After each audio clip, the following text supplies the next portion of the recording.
Welcome to the Nerd Party.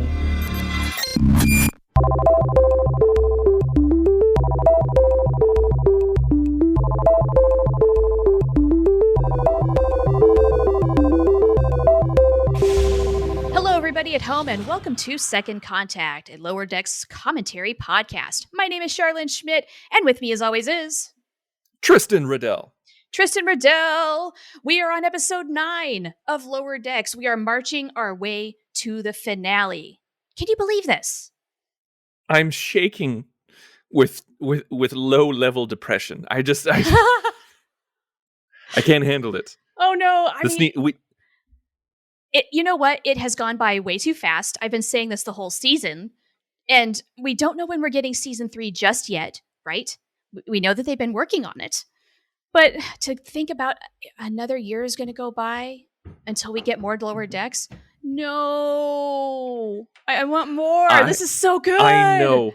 I'm pretty sure we've talked about this before, but I wish that more shows, like when shows have a limited 10 episode season, that they would do it not once a week, but once a month and just continually work. I think we talked about that off camera, you and I. Yeah. Oh, did we talk about it off camera? Yeah, I think so. or off mic. Yeah. I want to do that. I would love it if people would do that, because there was a rumor that Rick and Morty was going to do that because they take famously long breaks. Ah, yeah. And I would I just think it would really work. That would be really interesting. And then it would be almost like an event once a month. Like you could really hype it up. You know what I mean? You could really hype it up, and also for Paramount Plus, it's a way to string along subscribers a little bit more. Right? There you go. You don't have to necessarily give us Star Trek every week, although it's really awesome that they're doing that. But if they did want to stretch it out a little bit, that would keep the money flowing in too. Yep. Mm-hmm. Well, we don't know, but I always assume that McMahon listens to our show. So hopefully he's listening, and then maybe he can, yeah, talk to the powers that be. He's got that power. So who knows? If we see that this happens, then we'll kind of know, yeah, he's listening to the show. That's so cool. And if you're out there, hey. Well, with this commentary, because this, as you said, this is season 2, episode 9. I don't know how to pronounce it. Is it? I don't either. Wei-du? Like Wei-douche? Okay, I think. I'm going to take a stab at it. Klingon. I'm going to slaughter this probably with my lack of Klingon. We need Mary Chieffo to set the record straight here, because she's really good at her Klingon. But I'm thinking it's like, Wei-douche. There you go. Hey, that sounds better. It's at least got some Klingon punch. But don't quote me that that's accurate. There's an interesting little factoid about this episode title, by the way, before we even get started. It is the first Star Trek episode to begin an episode title with a lowercase letter. And also, I'm pretty sure, the only episode title to be shown on screen in a different language. In Klingon. An alien language, I should say. Could be. I think it is. Yeah. How cool is that? So we immediately know we're getting some Klingon stuff, which definitely corresponds with the TV-14 violence rating for this week. No sexual stuff. We are choosing violence this week. This is America, by the way. So let's go ahead and do it. Also Klingon. Let's do this. So if this is your very first time joining us for our commentary podcast, what we do is we open up the episode, go past the TV-14 screen, and then you pause it with the black screen. We will give you a countdown. 3, 2, 1, play. You hit play along with us and watch along. Or if you're just driving around, we're hoping that you remember the episode and can correspond our thoughts with the episode and have a good time with that too. So with that said, are you ready? I am so ready. Let's go. 3, 2, 1, play. All right. So right off the bat, we're getting straight to the intro titles. We're not doing a teaser this week. This is the second time we've done this season. I don't like it. You don't like it? Does it feel weird to you? It does. It feels strange to me. I know that during the streaming era, because sometimes Picard did this, sometimes Discovery did this, and this is we've seen this before with Lower Decks. I don't know. I love the cold open tradition of shows. I really do. It just that cold open, the teaser, just kind of draws you in. It does. It excites you to move forward. Yeah, I think I'm in line with you. This time it felt a little uncomfortable, and I feel like it should be used sparingly. By the way, a Klingon ship got destroyed in the titles this week. That's new. Jeez, I never noticed the difference on in the opening titles. I usually always skip these. I almost hypervigilantly look for things that aren't even there. Like, is that different? Is that new? Yeah, anyway. Yeah, so this week, I don't know. Maybe I am a fan, like you, of the cutesy cold open and felt like maybe this episode should have had it. But okay, the titles are done. We're jumping into the episode. Let's go. Here we go. We got Klingonese up top there. Yes, this means 3 ships. It means 3 ships? Yes, I had to look that up. I consulted Memory Alpha, and that's what they said. Yes. Very cool. Now, are they eating breakfast?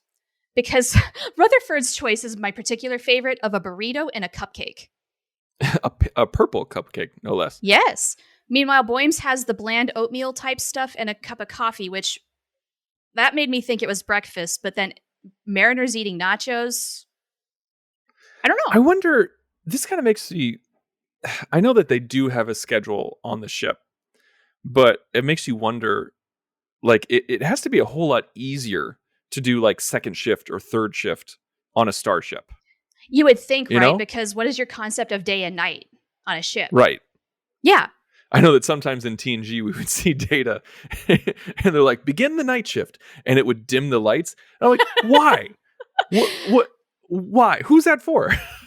I don't know. I'm not sure. Is it for people who like working nights and they need that night mode? Sort of like how you can toggle between light and dark mode in your computer and your devices now? Right. Yes. Now, what do you think about the big titles here as we get throughout the episodes? Lower Decks.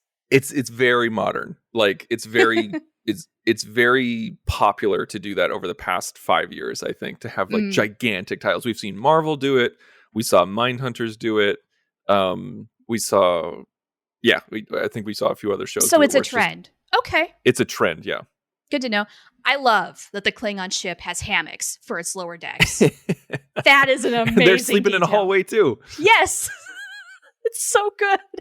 This is Can't when I escape it. lost it officially with this episode, where I belly laughed already. And I we're thought like that 3 we minutes were in. only going to see the Klingons. Like, when we got to this section, I was just like, oh, it's just a Klingon episode today. If I had gone to Memory Alpha and looked up the definition of what the episode title means, I would have thought, like, I would have realized that we were going to get more. But we do cut pretty quickly to the Vulcan ship now, which tells you, okay, we're round robining a little bit. And I'm here for it. So I wanted to see where the Vulcans sleep, if they slept in a hallway too. Why didn't we get that? We need that thematic consistency here. Come on. This was a hilarious section to me. Like, I shouldn't say hilarious. That's a little bit overkill, but just the whole, like, you've clearly gone out of control. You know, like, just right. Like in that very says, monotone like, voice. Yes. Yeah. Yes. I love our character T'Lyn here, who looks like Valeris. I think that is intentional, and we have not seen the last of her. That's my theory. Well, I mean, at the end of the show, they say that she's transferring to another ship. Could it be the Cerritos? So, like, maybe we're going to see her at the very end of the last episode. Who knows where she's going to go, but I don't think this is the last of her. And I'm kind of excited about that because the Valeris headband choice that's very deliberate, in my opinion. What does I also like it that mean? we got to see another blonde Vulcan. Yes, this does not happen very often. It's well, usually I guess you can't really say it's blonde. I guess it's just a light brown. Kind of, well, yeah. Still, it's not a black and bowl cut. And once again, we're seeing 24th century era, or I should say 80s and 90s era Klingons. Yes, indeed. We've got the forehead ridges. And later on, there's like a skeleton, like a Klingon skeleton head with ridges. That's pretty cool. Now we're seeing the pink blood. That's right, the Pepto-Bismol blood. That was established in Undiscovered Country. Oh, yeah. But then DS9 ignored that and continued with red blood. And then in Discovery, we saw a fight scene where there was Klingons with pink blood and also Klingons with red blood. Right, trying to retcon the whole thing where maybe Klingons from different regions have different colored blood. Who's to say? Yeah, I appreciated that Discovery did that. I thought that was cool. I think so too. Now, if they only did that with the head designs. Right. What is this thing, this drink that Boimler is giving Keishon? It looks gross. It looks like vomit. It looks kind of like crushed up jalapenos or something. Ew. Yeah. I love jalapenos, but I wouldn't want to drink them. Now, this art class, whatever it is, reminds me of TNG type things. This is very TNG. Yes. Yeah. Yeah, this very is just TNG. Calling back to that. It's so great. And I love the way this is therapeutic to Shax. I'm going to make an ashtray for my incense. Showing the spiritual side of Shax. Yes. Initially, when he said ashtray, I thought, what? Nobody really smokes in the 24th century. Oh, for incense. Right, of course. That was my favorite line of the entire episode was fighting fascism is a full-time job. You know what? That needs to be a t-shirt, a bumper sticker. I want the whole thing. It's so true. Like a minimalistic outline of Shax's head where you see the scar and the earring. Yeah. Oh, that would be sweet. Any artists who are listening, make that happen. Yeah. Right? Yeah, anybody, please take my money. So I don't like that all the weapons had blood on them. That's horrible for the weapons. Well, you know what it makes me think of is, you know how in the Mirror Universe, everybody is just out to get everybody and like 5 people die every time we see the Mirror Universe. How does anybody make it to being alive even to that point at that rate? And it's kind of the same thing with Klingon ships. Like everybody's just out to kill everybody and stab each other. Eventually you'd run out of people to stab. It's true. That was one thing I've always hated in movies, like to show that the bad guy's a real bad guy who shoots his own men. Mm-hmm. I'm like, come on. Like, how often is that going to happen? Is that really a good motivator? I don't know. But to be fair, the Klingons are not my favorite alien species in the Star Trek world, just because I do feel it is a little too monocultural-ish in that sense. Everything is about honor. Yeah, I do agree with that. But at the same time, I do like that we have tried to address that over the years. True. Where there have been people like the lawyer in Enterprise, where he says, he's like, yeah, nobody respects this. But I mean, you're right. It doesn't take away from the fact that 99% of the time we see that monoculture. Sure. And we get to see Go climb a rock. Yes. So great. Star Trek V holodeck playset. I love it so much. I would do this hard. Like I would do this all the time. You'd get the Go climb a rock shirt and oh my gosh, yes.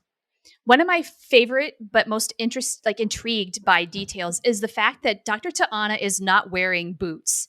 Now, she's a cat. She has her claws. I'm assuming she's gripping with that.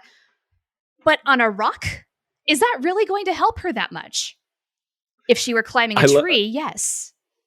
I love that T'Ana is the opposite of McCoy in this way, because during the movie, McCoy was losing it. Like he's totally. Oh my gosh! He's like you're like playing with life or something like that. Or right, playing games with life. The line. There you go, playing games with life. Yes. But then T'Ana's just like, I don't know if the safety protocols are on, whatever. Yeah, whatever. Does not care. She knows that she's a cat and she will land on her feet. She's fine. Is this the first time? Oh yeah. Well, actually, we'll get to that real quick because that shirt is awesome. But is this the first time a period is mentioned or menstrual cramps is mentioned in Star Trek? Probably in terms of directly addressing that is a thing that happens. Yeah. I think I like that.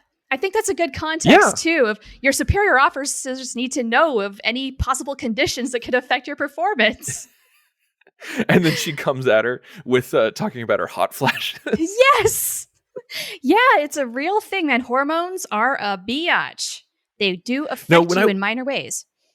When I was watching this, and they all said that they were from Hawaii, I was like, really? You couldn't have animated a native Hawaiian in this scene? Like, you couldn't get one person from Hawaii? But then you find out at the end of the episode, of course. I thought the same exact thing. None of them are from Hawaii. Right, yes. But initially, I was on board with you with that where, really? Come on, guys. Oh. Come on. Oh, that makes sense. But you were Yes. talking about the merch, the Cerritos. The Cerritos, sure. Yes. I have not gone on Twitter yet, but Mike McMahon has said that if we all collectively like this episode in Trek Twitter, that shirt will become a merch item. So let's make it happen, people. I want it. We know it's going to happen. It I better. don't think he would tease that. It better at and this then, point. And then take it away. Well, I did love that he said he put it in all caps. He's like, if you don't like the episode, you get nothing. Yes. Kind of corresponding to a little bit of the Trek Twitter, haters out there just I'm sure being he got themselves. plenty of that from Boimler's crotch shot. Just exactly. That's what people were complaining about. What's been great though is all the parodies of that. Yes. The variations. I thoroughly enjoy all of it. Thank you, Trek Internet, for your service. I am very interested in this Vulcan. I want to know why she's the way that she is. Right? Yeah. So I'm glad that we're going to see her again. Yeah. Yeah. I want to know what she's up to in the next episode. Big time. Now, I did wonder for a little Vulcan while. Cattiness. Oh, go for it. So for real, definite Vulcan cattiness. They say horrific things to one another, but in a very calm and almost monotone type of voice. So this Vulcan she's talking with reminds me a lot of T'Pol in terms of her voice. And I almost thought, is this Jolene Blaylock voicing another Vulcan? Had to look at the credits. No, not the case. That would have been awesome. It would have been awesome. I was really hoping for it. I'm surprised that we haven't seen more guest stars like on the holodeck. Because they do so much, they do so many holodeck references to previous tracks and episodes and everything like that. I'm surprised that we haven't gotten like a Michael Dorn or, but we might. Like Jolene Blaylock, like something like that. Sure. Now, in terms of speaking of voice actors, we do have one notable name in our credits, at least I recognize. Robin Atkin Downs plays the older Klingon. He started as an actor. He was on Babylon 5, and he does lots of voice work, especially for video games. And he's in this episode. Oh. Yeah. I thought I recognized a few voices. There's a few times I feel like I recognize at least one voice per episode. Yeah. That isn't necessarily famous, but like maybe a famous voiceover artist. Certainly. So there's that skull you're talking about. It looks kind of big, right? It's pretty big. Yes, this person had a really big head.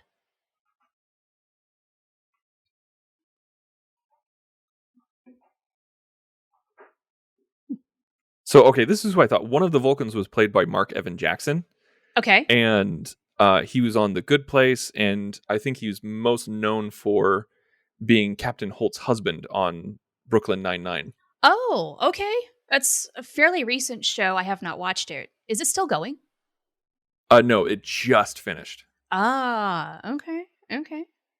But everyone is listening. You should give it a shot because it's a very feel-good show. I've heard it's very good. It is very good. So I really like this plot. I like that this lower decker saves the day. Yeah, it's got the Klingon line of succession. He becomes the commander later on. But it is interesting to think that even an ensign can become the, well, the he gets captain promoted in a matter of days. This is really quick. He's going from lowly lower decker to second in command to captain all in one episode. Man, this is faster than Captain Kirk in the Abrams verse. That's right. Now, we haven't seen it yet, but one of my favorite things about this Klingon ship is that they have instead of red alert, it's the red alarm. Yes. And the way that's said is red alarm. Almost as if, like, I'm so tired of saying this. This is like every 20 minutes. You know what I mean? Oh, I think you even did it more annoyed than it was. I think it was more like red alarm. So bored. Again. Yeah, and I love what did they name the ship? The chunk ship or the Oh shoot, I didn't we'll see it later, but no. It was something like that. I love the name of the Pakled ship. Like I think it'll pop up. Isn't it just Pakled? I don't remember. No, yeah, but it's called Pakled, but they talk about the type of ship that it is, and it's a ridiculous name. Oh, I'm just blanking okay. on it right now. Let's look out for that then. Now, it's kind of cute. Mariner and Freeman, they are just kind of snipping at each other but enjoying their time together nevertheless in this episode. Where I don't know, it's very mother-daughter, I think, for a lot of relationships. Yes, and as we talked about last week and the week before, we have these little moments that keep popping up that kind of show that they're bridging the gap every once in a while. Every so little bit. Right. And they do genuinely love each other. Right. Now, I think we might have missed the name of the ship. I think we were oh, shoot. Oh, yeah. Too busy doing commentary. There's the red alarm. Now, the Klingon captain had a communicator that looked like a TOS movie era communicator, and I'm like, really? They haven't maybe gone past that? Like, here's the theory: he's on a really old bird of prey, and it's maybe because he's a little bit of a rogue, frustrated captain who wants to take matters into his own hands. They're not giving him the best technology because they don't trust him worth a darn. That was the first officer. He's the first officer. Is now the captain. So, but I mean, that doesn't work. Well, dude, my Mai Tai. This is one of my favorite scenes in all of Lower Decks, by the way. Everybody in all of their costumes running out. Oh my gosh, there's so much to look at in those, 3 seconds? And we also saw a man in an Elizabethan dress. Yes. And it makes me wonder if they were doing Shakespeare, because as many of us know, back in the day, Shakespeare, if there was a female role, it was played by a man. Yes, it very well could be. Although or maybe he just likes wearing dresses. I don't know. You never know. Or maybe it's just, they're trying to be true to the character, the period. Who knows? Nevertheless, it's really fun to see the vast variety that you get in just one little split second. My favorite, though, is the Beverly and Deanna exercise cosplay. I don't know if they're coming from the gym or the holodeck, but either way. Now, did we know the Boimler is from Modesto? No, I think that's new information. Now, what about Ransom being from the moon? Have we heard that before? No. Okay. So that's interesting.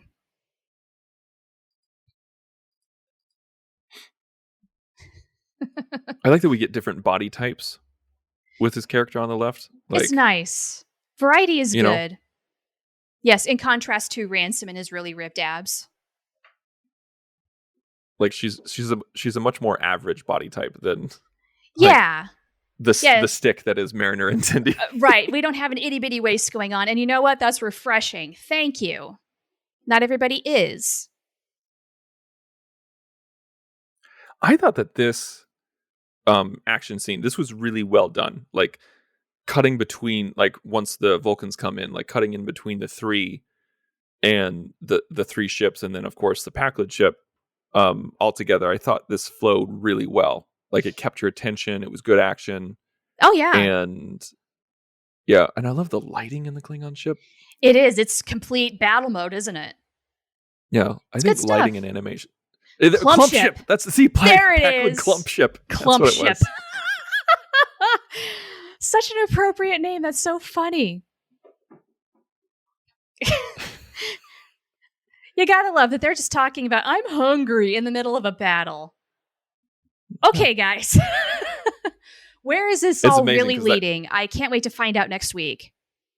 Well, we've seen how stupid the leaders of Pakled are. Just imagine what their lower deckers are like. Yes, indeed. We have a glimpse now. So this ship is huge compared to the Cerritos. The Vulcan ship? The Vulcan ship, yeah. Yeah, and it's not just the ring around it either. Just by scale, size and scale, absolutely. It's a big ship. It always makes you wonder, because we know that when how do I phrase it? When a planet becomes a member of the Federation, they absorb their military, their militia, their science wing, and everything like that into Starfleet. Yes. We know that from their plans for Bajor.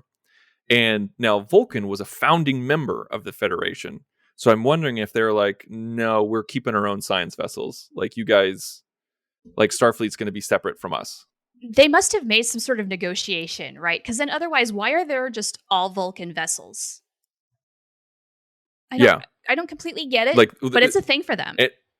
And also, but that there has to be some sort of collaboration, close collaboration, because this captain of a of a Vulcan science vessel is able to transfer one of his people to a Starfleet vessel. Yeah.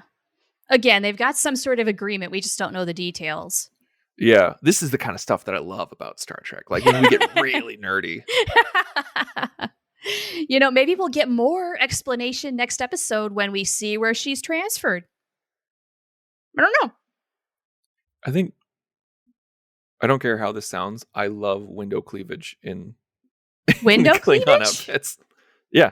Oh, I thought you meant actual windows. My brain is not going to the right places. It's a signature Klingon fashion statement. Very Lursa and Bator. Very much.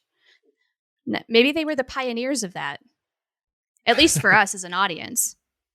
So he just straight up ran him through. Totally. And Indeed, he did. I don't think I've ever really seen that too terribly much before. Like when he went through his chest, he didn't go through this cape. So it poked the cape out a little bit, but didn't break the fabric. That was a nice little touch. That's really good attention to detail. I'm so glad you pointed that out too, because I didn't notice that the first time I watched. This is one thing I really appreciated too, that they were all on shore leave. They were all just doing their fun things, and they ran to the bridge in their outfits. Yes. So many times in Star Trek, we'll see somebody on the holodeck full of Elizabethan gear, like 15 layers, and then 5 seconds later, they're on the bridge in their uniform. And I'm like, you took the time during an emergency to change, take that off and change. Go to the bridge. Right? Just no one cares what you're wearing. You don't have time to go to your quarters and get into your uniform. Just go. Now, I do wonder, what was Jennifer doing in her holo program? It looks like maybe she was skiing in, I don't know, the Alps or in Aspen or something. That's going to be my guess. Is that Jennifer? Jennifer's the... I'm pretty sure. Isn't that Jennifer? No, Jennifer is the Andorian. Oh, duh. Whoopsie. So who's this? This is I think Rutherford had a date with her, so I can't remember her name. But we you do are know her right. name. Glad you're on top of this. I'm forgetting everything. Wow. I only remember her because of the spots.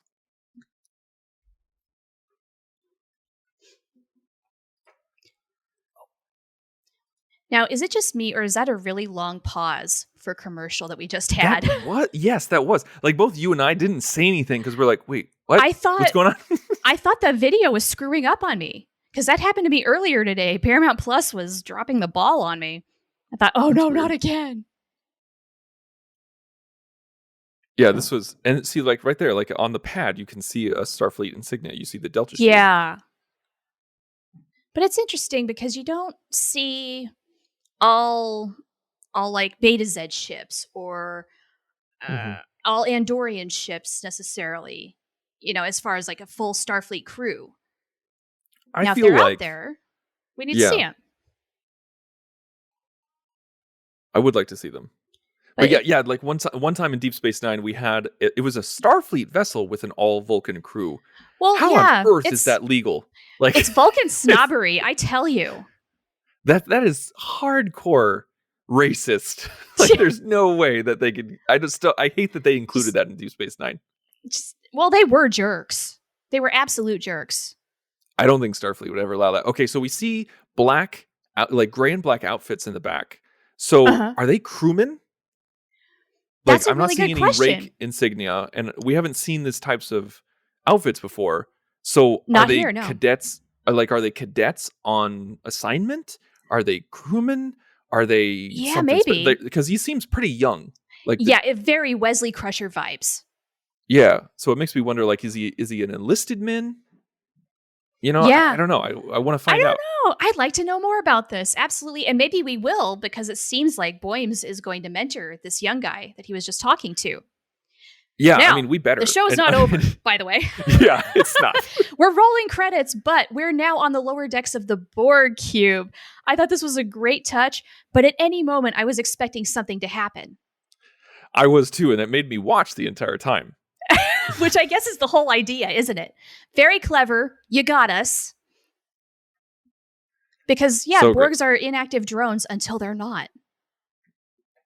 Yeah, I thought that was a really great touch, really funny, and it just kind of makes you chuckle as the episode 100% goes. Now, I enjoyed this episode more watching it with you and talking about it than I did the first time. Oh, did you? Well, I'll take that as a huge compliment for starters. I thought it was fine. I thought it was okay. Like I thought there was a lot of good parts, but I wasn't like, it was another not laugh out loud episode.